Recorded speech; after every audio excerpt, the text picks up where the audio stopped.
Oke, halo semuanya. Kali ini kita bakal menyelami salah satu kisah paling dasar ya, paling fundamental dalam ajaran Islam.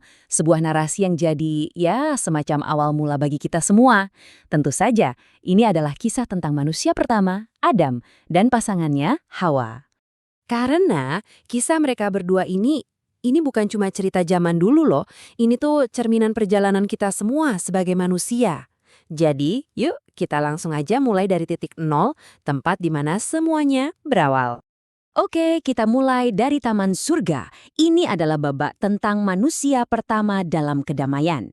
Bayangin, kita sekarang ada di surga, sebuah tempat yang wah penuh kedamaian dan kenikmatan yang sempurna. Disinilah Adam pertama kali membuka matanya. Coba deh, bayangin sejenak. Hidup di mana semua yang Anda butuhkan dan inginkan itu ada di depan mata. Nah, seperti itulah kehidupan Adam di awal. Benar-benar harmonis, dikelilingi keindahan yang mungkin nggak bisa kita bayangin. Tapi, ada tapinya nih. Di tengah semua kesempurnaan itu, ternyata ada sesuatu yang kurang. Pertanyaan menarik kan? Apa itu? Ternyata ada satu fitrah manusia yang muncul, rasa butuh teman, butuh pendamping. Iya, Adam merasa sendirian. Nah, dari rasa kesepian inilah, jawaban yang akan mengubah segalanya muncul. Kita masuk ke babak berikutnya. Hawa, sang pendamping hidup. Dia diciptakan tak mudah dari sebuah kedekatan. Lihat, ini bagian yang dalam banget maknanya. Hawa diciptakan dari tulang rusuk Adam. Ini bukan cuma detail biologis ya. Ini simbol yang kuat banget. Pesannya itu tentang kedekatan, tentang kasih sayang. Mereka itu kan pada dasarnya dari satu kesatuan yang emang dirancang untuk saling melengkapi dan melindungi. Namanya sendiri, Hawa, itu punya arti yang, wah indah banget. Artinya, yang hidup. Kenapa disebut begitu? Karena dia diciptakan dari makhluk yang udah hidup, yaitu Adam.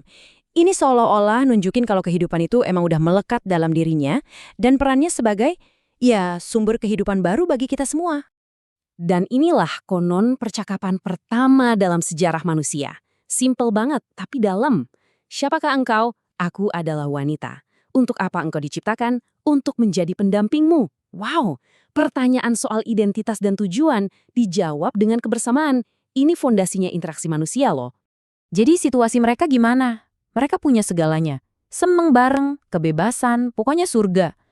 Tapi ada satu tapinya. Cuma ada satu larangan. Satu aturan. Jangan dekati sebuah pohon. Nah, ini ujiannya.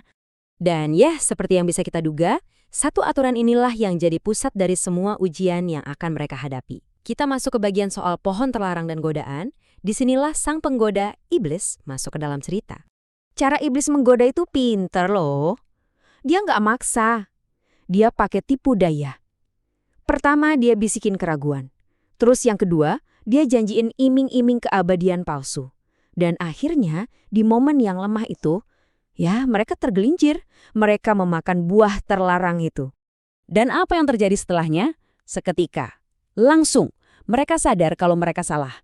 Gak ada tuh yang namanya nyari-nyari alasan atau pembenaran. Reaksi pertama mereka adalah penyesalan. Dan mereka langsung memohon ampun kepada Tuhan. Nah, ini poin yang paling penting ya. Taubat mereka diterima. Jadi turunnya mereka ke bumi itu bukan sekedar hukuman loh. Ini adalah awal dari sebuah babak baru, bagian dari rencana Tuhan yang jauh lebih besar. Sebuah misi baru untuk jadi khalifah atau penjaga di muka bumi. Oke, dari semua rangkaian cerita tadi, kita sekarang sampai ke bagian hikmahnya. Karena kisah ini, ya bukan cuma sekedar cerita masa lalu.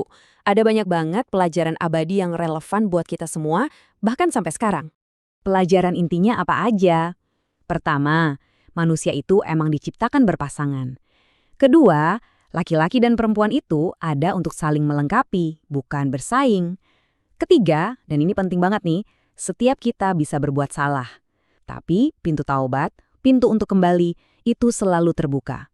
Dan terakhir, hidup kita di bumi ini adalah bagian dari sebuah rencana besar. Jadi pada intinya, ini semua adalah tentang fondasi. Fondasi tentang cinta, tentang ujian, tentang tanggung jawab, dan juga tentang pengampunan. Ini kayak cetak biru kemanusiaan gitu.